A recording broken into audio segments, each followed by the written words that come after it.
Hello everyone, my name is Chance, and today we'll be taking a look at what makes a character believable by way of analyzing Lisbeth Salander from The Girl with the Dragon Tattoo.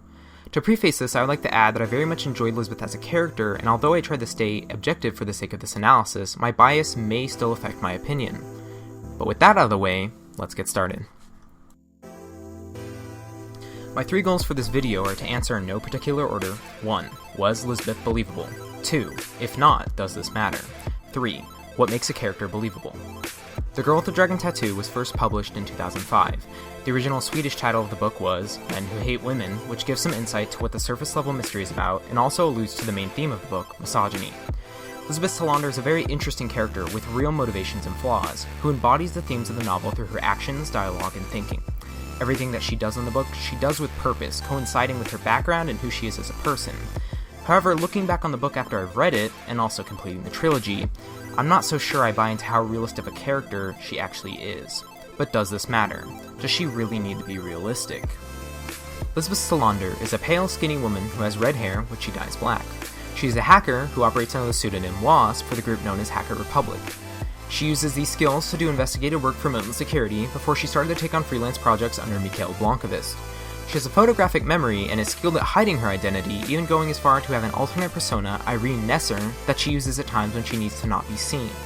She has a complicated relationship with Mikhail, which goes on between romance and hatred for most of the books, and also an on and off relationship with Miriam Wu. She describes her sexuality as very open, or to put it in Salander's term, she never found the need to label herself. As a child, she was institutionalized after the disappearance of her father and the brain death of her mother. She also has a sister that she doesn't talk to. While in the custody of the court, she was sexually violated and molested by the doctors that took care of her. We know quite a bit about Salander, and I'm leaving out a considerable amount of details, but why does this matter? It matters because this creates the foundation of what she does and why she does it. As I'm writing this, those are just the details I can give you about her off the top of my head, and I think this speaks volumes about her character. I know so much about a person that doesn't exist other than the medium that they were presented in. Giving a character backstory, motivations, and flaws, and also how they react to those things is what makes them seem more than just words on a page. It gives them the third dimension that all writers crave. Salander's beliefs and motivations line up for the entirety of the book, and her actions also line up with her backstory and beliefs. The problem that I had with Lisbeth only came when I had stepped away from the novel and started to really think about the question, was she real? For the 526 pages of the book, and for the 2 books that followed, I would argue that she was. Stieg Larsson did an excellent job in inching the reader across something called the suspension of disbelief. If you don't know what this is, the suspension of disbelief is basically the amount of realism the reader is willing to let go of to suspend their judgment concerning the implausibility of a story. I like to think of this term like a bridge, and in order to fully enjoy a narrative, the author has to get you to the other side of the bridge. This is a really hard thing to do, because if the reader is not invested in the story, the bridge will shatter, and the consumer will fall through the bridge, and there's a very high likelihood that the reader won't take the time to crawl out of the pit to go back and recross the bridge. Larsson knew exactly what he was doing in the novel, and took the time to slowly pace his book for the purpose of inching the reader across said bridge. It was only until I was over the bridge, and looked back at what I just consumed, that the bridge slowly started to crumble. My biggest problem with Salander was that her character was like this big shining rainbow, while all of the other characters were this dull grayscale color. In comparison to the entire cast, Lisbeth for me had mileage on every other character in terms of interest. The title of the book is The Girl with the Dragon Tattoo, and I can remember the first time I was introduced to Lisbeth, I was incredibly excited. The girl had to be important because her name was on the cover.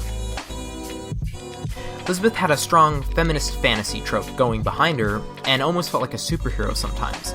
To the point, if you ask me today if I would rather be Superman or Lisbeth Salander, I would choose Lisbeth. She could hack people for millions, fight 5 people in unarmed combat and win, she had a motorcycle that she would ride at night, the list goes on. I think that Salander was Larsson's favorite character to write, and I think this showed in his writing, but I don't think that's a bad thing. Looking back, what made my bridge of disbelief start to crumble was these superhero elements. Even though her motivations and flaws lined up for what she stood for, she seemed almost too capable sometimes. Larsson pushed Lisbeth beyond what I believe her realistic mental and physical capabilities were, but he did it in such a way, by the end of the novel, if he told me that she was secretly Bruce Wayne, I would have probably bought it. This is when I started to really think about if she could be constituted as a believable character.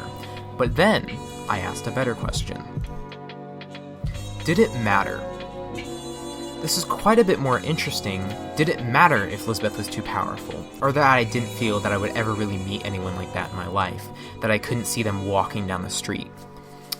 In the end, I would say no. And I say this because when I reread certain scenes of the book again, the comic book-esque vibe that it gave me didn't ruin the story. With all the knowledge that I gathered in my analysis, I was back on the bridge that Larson had carefully constructed.